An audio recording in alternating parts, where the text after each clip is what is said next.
4. Garla. 1. Cuando Roland se despertó por la mañana, Susana seguía dormida, pero Eddie y Jake estaban en pie. Eddie había encendido un fuego sobre los restos grisáceos del anterior. El chico y él estaban sentados uno al lado del otro para entrar en calor, dando cuenta de lo que Eddie llamaba burritos de pistolero. Ambos parecían preocupados y nerviosos. «Roland», lo llamó Eddie, «creo que deberíamos hablar. Anoche nos pasó algo». «Lo sé», lo interrumpió Roland. «Lo vi. Entrasteis en exotránsito». «¿Exotránsito?», preguntó Jake. «¿Qué es eso?». Roland se dispuso a explicárselo, pero a continuación sacudió la cabeza. «Si vamos a Garlar, Eddie, será mejor que despiertes a Susana, así no tendré que volver a repetirlo desde el principio». Miró hacia el sur y con un poco de suerte nuestros amigos no nos interrumpirán hasta que hayamos acabado. Esto no les concierne. Aunque volvió a preguntarse si estaba seguro de aquello. Observó con mayor interés del habitual cómo Eddie zarandeaba a Susana para despertarla. Bastante seguro, aunque no convencido del todo, de que sería Susana quien abriera los ojos. Y así fue. Se enderezó, se estiró y se pasó los dedos por los tupidos rizos. «¿Qué tripa se te ha roto, tesorito? Habría dormido 1 hora más como mínimo». «Tenemos que hablar, Sus», dijo Eddie. «Lo que tú digas. Pero no ahora mismo», respondió. «Por Dios, si estoy agarrotada». «Es lo que tiene dormir sobre el suelo duro», apuntó Eddie. «¿Y para qué hablar de cazar desnuda en ciénagas y pantanos?», pensó Roland. «Dame un poco de agua, cielo». Extendió las palmas en las que Eddie vertió agua de uno de los odres. Ella se la repartió por las mejillas y los ojos y dejó escapar un gritito acompañado de un escalofrío. «¡Qué fría! Te quedas aterida», exclamó. «Ida», repitió Acho. «Todavía no», le respondió al Brambo. «Pero dame unos cuantos meses más como los últimos y ya verás.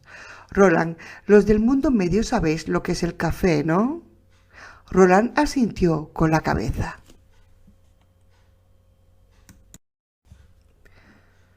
Lo cultivan en las plantaciones del arco exterior, hacia el sur. Si topamos con un poco, le echaremos el guante, ¿verdad? Prométemelo, ahora.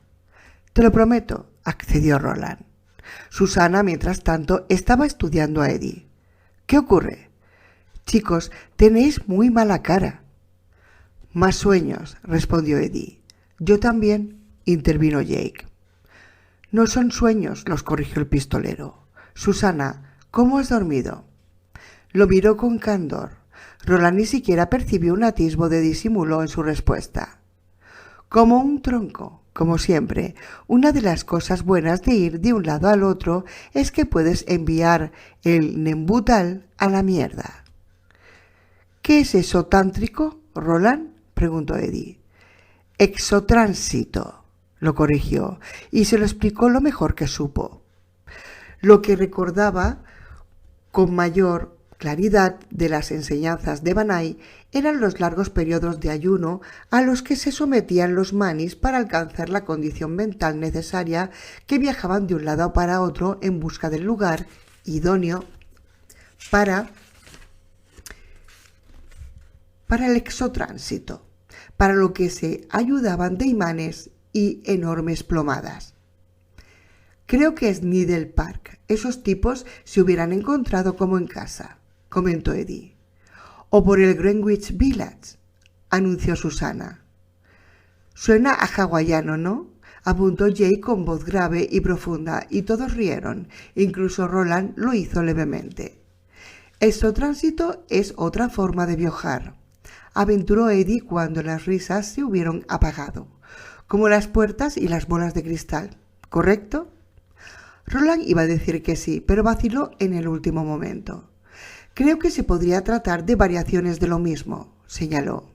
y, según Van Eyck, las bolas de cristal, las bandas de los arcoíris del mago facilitan el exotránsito, a veces demasiado. ¿De verdad que parpadeamos como bombillas?, quiso saber Jake. ¿Lo que tú llamas luces de chispa? Sí, aparecíais y desaparecíais. Cuando desaparecisteis del todo, en vuestro lugar quedó un brillo apagado, como si algo os estuviera guardando el sitio. Pues gracias a Dios si fue así, comentó Eddie. Cuando aquellas campanillas comenzaron a sonar de nuevo y todo empezó a acelerarse, si te digo la verdad, no creí que fuéramos a regresar. Yo tampoco, confesó Jake con un hilo de voz. El cielo se había vuelto a encapotar y bajo la tenue luz de la mañana el chico parecía muy pálido. Te perdí. En la vida me he alegrado tanto de estar en un sitio como cuando abrí los ojos y vi este sendero, dijo Eddie, y que estabas a mi lado, Jake. Incluso me alegré por Rantanplan. Desvió la vista hacia Acho y luego la volvió a posar en Susana. ¿No te pasó nada por el estilo anoche, cielo? La hubiéramos visto, apuntó Jake. No si exotransitamos a un sitio diferente, repuso Eddie. Susana sacudió la cabeza. Parecía desconcertada. He dormido como un tronco, ya te lo he dicho. ¿Y tú qué tal, Roland? Sin novedad, contestó Roland. Como siempre, se reservaría la opinión hasta que el instinto le dijera que había llegado el momento de compartirla. Además, lo que había dicho no era del todo mentira. Volvió su atención hacia Eddie y Jake. Hay problemas, ¿verdad? Eddie y Jake intercambiaron una mirada y a continuación se volvieron hacia Roland. Eddie suspiró. Sí, lo más seguro. ¿Cómo de graves? ¿Lo sabéis? Creo que no. ¿Lo sabemos, Jake? Preguntó y sacudió Jake la cabeza. Pero me hago una idea, continuó Eddie, y si tengo razón tenemos un problema, uno de los gordos.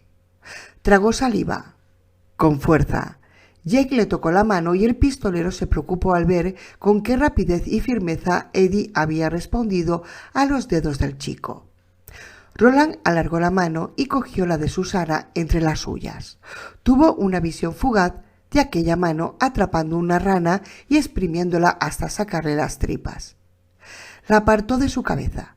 La mujer que había hecho aquello ya no estaba allí. «Contádnoslo», le pidió Eddie y a Jake. «Contádnoslo todo. Escucharemos de principio a fin». «Palabra por palabra», convino Susana, «por la gloria de vuestros padres». 2. Les relataron lo que había sucedido en Nueva York de 1977. Roland y Susana escucharon fascinados la narración de la persecución de Jake hasta la librería y el frenazo frente a ella del coche de Balazar y sus caballeros frente a ella. ¿Qué?, exclamó Susana. ¿Los chicos malos en persona? Es casi como una novela de Dickens. ¿Quién es Dickens? ¿Y qué es una novela?, preguntó Roland. Una novela es una historia larga puesta en un libro, le aclaró Susana. Dickens escribió cerca de una docena. Tal vez es el mejor novelista que haya existido. En sus historias, los habitantes de una ciudad enorme llamada Londres no hacían más que toparse con personas que habían conocido en otros lugares o en otros tiempos. En la facultad teníamos un profesor que odiaba esos repetidos encuentros. Decía que las historias de Dickens estaban llenas de coincidencias facilonas. Un profesor que o bien no conocía al K o bien no creía en él, observó Roland. Eddie asentía. Sí, eso es K, seguro, sin duda. Me interesa más la mujer que escribió Charlie el Chuchú que el escritor ese Dickens, declaró Roland. Jake, me pregunto si tú... Siempre me adelanto a ti, lo interrumpió Jake desatando las tiras de su petate. Casi con reverencia extrajo con cuidado el libro maltrecho que narraba las aventuras de Charlie, la locomotora, y su amigo Bob, el maquinista. Todos contemplaron la portada. El nombre bajo la ilustración seguía siendo Beryl Evans. «Tío, esto es muy raro», musitó Eddie. «Es decir, puede que esto acabe en vía muerta». Hizo una pequeña pausa al percatarse de que acababa de hacer un juego de palabras ferroviario y luego continuó. De todos modos, a Roland no le interesaban demasiado ni los juegos de palabras ni los chistes. «Pero es muy extraño. El que compró Jake 77, lo había escrito una tal Claudia no sé qué Bachman». «Inés», intervino Jake. «Además, había una Y en medio y una Y minúscula. ¿Alguno de vosotros sabe qué significa?» Ninguno lo sabía, pero Roland explicó que en Megis había nombres parecidos. «Creo que es una especie de añadido honorífico, y no estoy seguro de que sea secundario. Jake, has dicho que el tablón del escaparate era diferente al de antes. ¿En qué?» «No lo recuerdo, aunque, ¿sabes qué? Creo que si me volvieras a hipnotizar, ya sabes, con la bala, creo que podría recordarlo». «Cuando llegue el momento», contestó Roland, «pero esta mañana el tiempo apremia». «Ya estamos con lo mismo», pensó Eddie. «Ayer apenas existía y ahora apremia». Aunque todo gira en torno al tiempo, ¿no? Los días pasados de Roland, nuestros días pasados y estos nuevos días nuevos y peligrosos. «¿Por qué?», preguntó Susana. «Nuestros amigos», contestó Roland y señaló hacia el sur con el mentón. «Tengo el presentimiento de que se darán a conocer de aquí a poco». «¿Son amigos?», inquirió Jake. «Eso sí que es secundario», repuso Roland, y una vez más se preguntó si aquello sería cierto. «Por ahora concentrémonos la mente de nuestro Kev en esa librería de la mente, o como se llame. Visteis a los devastadores de la torre inclinada haciéndole el tallo verde al dueño, ¿no? A ese tipo, Torre o Toren». «¿Quieres decir presionándolo?», preguntó Eddie. «¿Apretándole las tuercas?». «Sí». «Ya lo creo que sí», aseguró Jake. «Sí», repitió Acho. «Creo que sí». «Me juego lo que quieras a que Torre y Toren son en realidad el mismo nombre», apuntó Susana. «A que Toren es torre en alemán». Vio que Roland se disponía a hablar y alzó la mano. «La gente suele hacerlo en nuestro pedacito de universo, Roland. Cambiarse un apellido extranjero por otro que suene, bueno, menos extranjero». «Sí», corroboró Eddie. «Stempovich se convierte en Stamper, Jacob en Jacob, o Beryl Evans se convierte en Claudia e Inés Bachman», dijo Jake. Rió, pero sin demasiado ánimo. Eddie apartó un palito medio quemado del fuego y comenzó a garabatear en la tierra. Una a una fueron formando las letras mayores: C, L, A, U. Incluso Narigudo dijo que torre era en alemán. «Una cabeza cuadrada es siempre una cabeza cuadrada, ¿eh, jefe?». Miró a Jake en busca de confirmación. Jake asintió, cogió el palito y continuó escribiendo. D, I, A. «Si es alemán, entonces todo encaja, ¿sabéis?», comentó Susana. «Hubo un tiempo en que los alemanes fueron los dueños y señores de Manhattan». «¿Queréis otro toque dickensiano?», preguntó Jake. Dibujó una Y en la tierra después de Claudia y luego alzó la vista hacia Susana. «¿Qué me dices de la casa encantada a través de la cual llegué a este mundo?». «La mansión», murmuró Eddie. «La mansión de Dutch Hill», especificó Jake. «Dutch Hill. Eso es, me cago en la...». Nota del autor. Dutch Hill es colina del alemán. Dutch es un arcaísmo en desuso para alemán. Sigo con el libro. Vayamos a lo que realmente importa, pidió Roland. Creo que es el contrato que viste. Además, sentiste que era necesario que lo vieras, ¿no? Eddie asintió con la cabeza. ¿Y crees que esa necesidad tenía algo que ver con seguir el haz? Roland, creo que era el haz. El camino a la torre, en otras palabras. Sí, afirmó Eddie. Estaba pensando en cómo las nubes vagaban a lo largo del haz, en cómo las sombras se alargaban a lo largo del haz, en cómo las ramas de los árboles parecían volverse en aquella dirección. Todas las cosas sirven al haz, les había dicho Roland, y la necesidad que Eddie había sentido de ver el documento que Balazar había plantado frente a Calvin Torre le había parecido rigurosa e imperiosa. Dime qué ponía. Eddie se mordió el labio. No se sentía tan inquieto como cuando tuvo que tallar la llave que al final permitiría el rescate de Jake y atraerlo hasta aquel lado, pero se acercaba bastante porque, igual que la llave, aquello era trascendental. Si olvidaba algo, los mundos podrían derrumbarse. Tío, no lo recuerdo todo, al menos no palabra por palabra. Roland hizo un gesto de impaciencia. Si es necesario, te hipnotizaré y lo dirás palabra por palabra. ¿Crees que importa?, preguntó Susana. Creo que importa todo, contestó Roland. ¿Y si la hipnosis no funciona conmigo?, preguntó Eddie. ¿Y si no soy el sujeto adecuado? Eso déjamelo a mí, respondió Roland. 19, dijo Jake de repente. Todos se volvieron hacia él. Estaba mirando las letras que Eddie y él habían dibujado en el suelo junto a las ascuas. Claudia y Inés Bachmann, 19 letras. 3. Roland meditó unos instantes y al final se rindió. Si el número 19 formaba parte de todo aquello, el significado se revelaría por sí mismo a su tiempo. Por el momento había otros asuntos de los que ocuparse. El documento insistió. Por ahora centrémonos en eso. Cuéntame todo lo que recuerdes. Bueno, era un contrato con su sello al final y todo.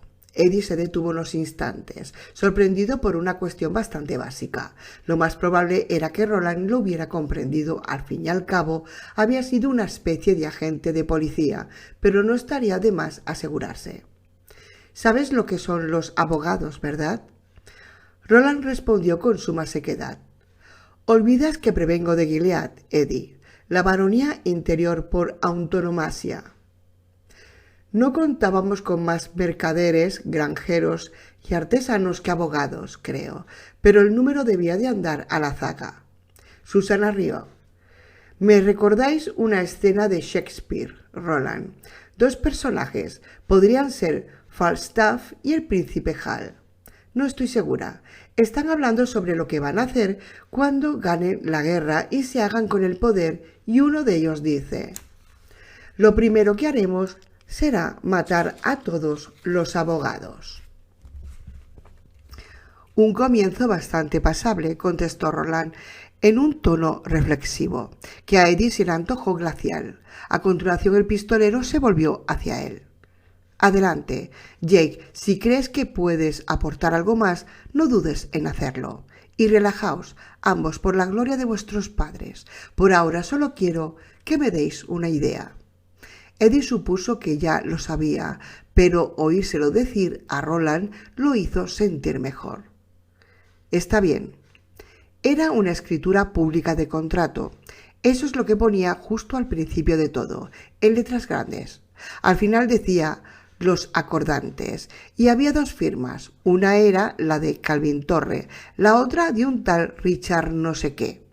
¿Tú lo recuerdas, Jake? Shire, respondió aquel. Richard Patrick Shire. Se detuvo un instante, aunque siguió moviendo los labios, y a continuación asintió con la cabeza. 19 letras. ¿Qué decía el contrato?, preguntó Roland. No mucho, si quieres que te diga la verdad, confesó Eddie. O al menos eso es lo que me pareció. En resumidas cuentas, decía que Torre era el dueño de un solar en la esquina de la 46 con la Segunda Avenida y... El solar, le interrumpió Jake. El de la rosa. Sí, ese. De todas formas, Torre había firmado el contrato el 15 de julio de 1976. Sombra Corporation le soltó $100,000. A cambio, según lo que entendí, él se comprometía a no vender el terreno a nadie que no fuera Sombra durante el año siguiente, a cuidarlo, a pagar los impuestos y esas cosas, y luego a garantizar a Sombra el derecho a compra, siempre y cuando no lo hubiera vendido antes, claro. Algo que todavía no había hecho cuando estuvimos allí, pero al contrato le quedaba 1 mes y medio para expirar. El señor Torre dijo que ya se habían gastado los 100,000, dijo Jake. ¿En ese contrato se decía algo sobre que Sombra Corporation tuviera una cláusula de exclusividad?, preguntó Susana. Eddie y Jake refrescaron la memoria, intercambiaron una mirada y luego sacudieron la cabeza. ¿Seguro?, insistió Susana. No del todo, pero bastante seguro, aseguró Eddie. ¿Crees que tiene importancia? No lo sé, declaró Susana. ¿El tipo de contrato del que estás hablando? Bueno, sin una cláusula de exclusividad, no parece que tenga demasiado sentido. Si lo piensas un poco, ¿a qué se reduce la cosa? Yo, Calvin Torre, accedo a pensar si os vendo mi solar. Me pagáis $100,000 y me lo pienso durante 1 año. Es decir, cuando no esté tomando café o jugando al ajedrez con mis amigos. Y cuando acabe el año, a lo mejor os lo vendo. Es decir, o me lo quedo o lo vendo al mejor postor. Y si no os gusta, guapitos de cara, ya podéis ir a freír espárragos. «Olvidas algo», apuntó Roland con suavidad. «¿El qué?», preguntó Susana. Sombra no es un consorcio respetuoso de la ley cualquiera. Pregúntate si un consorcio respetuoso de la ley cualquiera contrataría a alguien como Balazar de Correvidile. «Premio para el caballero», dijo Eddie. Torre estaba muy asustado. «De todos modos», añadió Jake, «eso al menos aclara unas cuantas cosas. Por ejemplo, el letrero que vi en el solar. Sombra Corporation también tenía el derecho a anunciar proyectos futuros. Allí por sus $100,000. ¿Viste esa parte, Eddie?» «Creo que sí. Justo después de donde decía que Torre no debía permitir embargos o gravámenes sobre su propiedad debido al interés declarado, ¿no?» «Eso», confirmó Jake. «El letrero que vi en el solar decía...». Hizo una pausa para pensar, luego alzó las manos y miró a través de ellas como si solo pudiera ver leyendo la señal. «Construcciones, Miles y fincas Sombra asociados siguen remodelando el rostro de Manhattan». Y luego, «próxima construcción en este solar, apartamentos de lujo, Turtle Bay». «Para eso lo quieren», dijo Eddie, «para construir pisos en condominio». «Pero, ¿qué es eso del condominio?», preguntó Susana, frunciendo el ceño. «Parece una especie de colmena moderna». «Es una especie de edificio de apartamentos en régimen compartido», explicó Eddie. «Seguramente ya existían en Tucuando, pero con un nombre diferente». «Ah, ya», contestó Susana con cierta aspereza. «Lo que nosotros llamábamos cooperativas o edificios de apartamentos si estaban en el centro». «No importa, porque no estaba allí por los apartamentos», aseguró Jake, «ni por el edificio que el letrero decía que iban a construir en realidad. De lo que se trataba ya sabéis. Leches. ¿Cuál era la palabra?»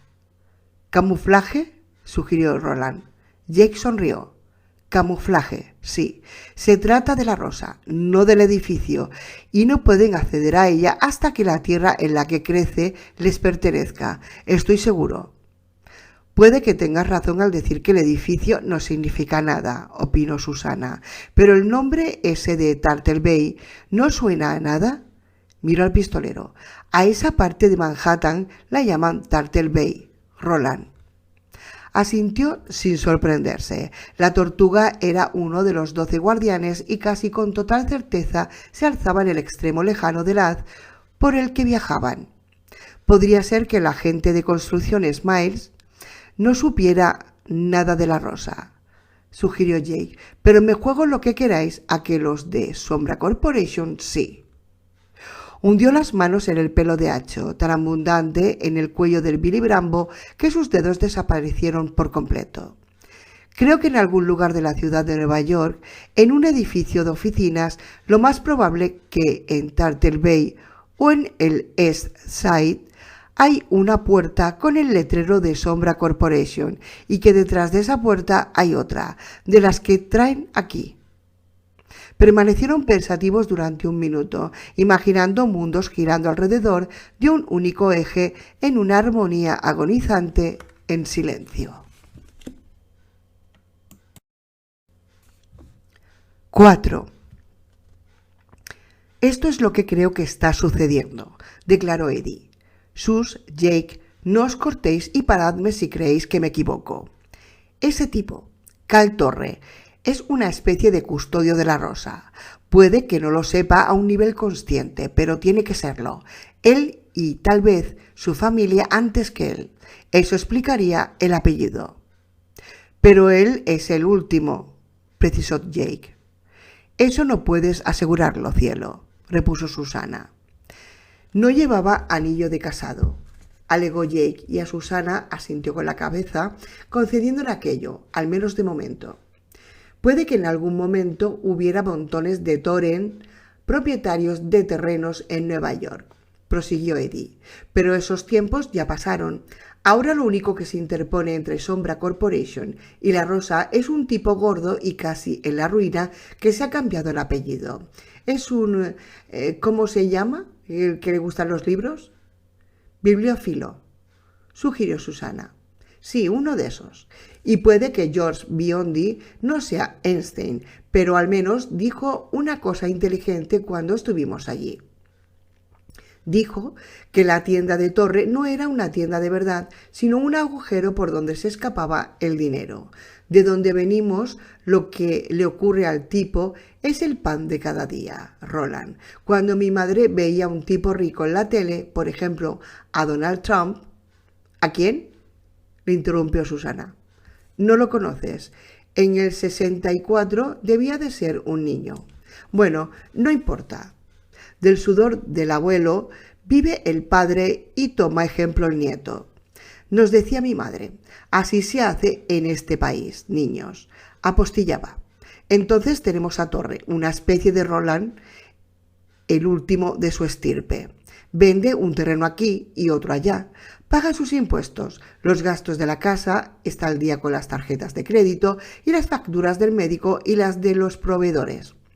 Y sí, me lo estoy inventando todo, aunque no sé por qué. Creo que es así. Sí, coincidió Jake en voz baja, reflexivo. Así es. Tal vez compartiste su kef, sugirió Roland. Lo más probable es que lo tocaras, como solía hacer mi viejo amigo Elaine. Sigue Eddie. Y año tras año se dice que la librería saldrá adelante, que tal vez se pondrá de moda, como sucede a veces en Nueva York, que se olvidará de los números rojos y que todo irá bien, y al final solo le queda una cosa que vender, la parcela 298 en la sección 19 de Turtle Bay. 298. Si sumas los tres números da 19. Apuntó Susana. Ojalá supiera decir si eso significa algo o es solo el síndrome del coche azul. ¿Qué es el síndrome del coche azul?, preguntó Jake. que cuando te compras un coche azul empiezas a ver coches azules por todas partes. Aquí no hay, dijo Jake. Aquí no, repitió Acho, y todos lo miraron. Pasaban días, incluso semanas en las que Acho se limitaba a reproducir una serie de eco de sus conversaciones de cuando en cuando, y entonces decía algo que podría haber sido el producto de un pensamiento propio. ¿Quién sabe? No era seguro. Ni siquiera Jake lo sabía con certeza. Igual que lo del número 19, pensó Susana, y le dio unas cariñosas palmaditas al Brambo en la cabeza. Acho le respondió con un parpadeo amistoso. Se aferra a ese terreno hasta el amargo final, prosiguió Eddie. Me refiero a que, ni siquiera es dueño de la mierda de edificio donde está la librería. Está de alquiler. Jake tomó el relevo. La charcutería artística de Tom y Jerry cierra y Torre la tira abajo porque parte de él quiere vender el terreno. Esa parte le dice que está loco si lo hace. Jake permaneció en silencio unos instantes, recordando que algunos pensamientos lo asaltan a uno en mitad de la noche. Pensamientos disparatados, ideas disparatadas y voces que no callan. Pero otra parte de él, otra voz, la voz de la tortuga, le interrumpe Susana en un susurro. Sí, la tortuga o el haz, asiente Jake. Seguramente sea la misma cosa. Y esa voz le dice que tiene que quedarse con el terreno a toda costa. Miró a Eddie. ¿Crees que sabe lo de la rosa? ¿Crees que alguna vez se acerca por allí para contemplarla? ¿El conejo caga en el bosque?, respondió Eddie. Pues claro que va por allí. Y seguro que lo sabe. De alguna forma tiene que saberlo, porque un terreno en Manhattan... ¿Cuánto debe de costar eso, Susana? En mi tiempo, seguro que 1 millón de pavos, calculó. En 1977, vete a saber. ¿3 millones? ¿5? Se encogió de hombros, lo suficiente como para que Saitorre pudiera permitirse seguir vendiendo libros con pérdidas durante lo que le quedaba de vida, siempre que llevara un mínimo cuidado en la inversión del capital. Todo parece indicar que no quiere vender, comentó Eddie. Quiero decir que Sus ya ha aclarado lo poco que Sombra saca por sus 100.000. Sacaron algo, intervino Roland, algo muy importante. Un pie en la puerta, aventuró Eddie.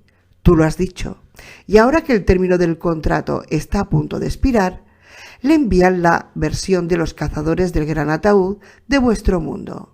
Chicos de grueso calibre, si la avaricia o la necesidad no empujan a Torre a venderles la tierra con la rosa, ellos se encargarán de aterrorizarlo para que lo haga. Sí, apoyó Jake. ¿Y quién iba a ponerse del lado de Torre? Tal vez Aaron de Penó, tal vez nadie. ¿Qué hacemos? Comprarla nosotros, declaró Susana sin pensárselo 2 veces. Está claro.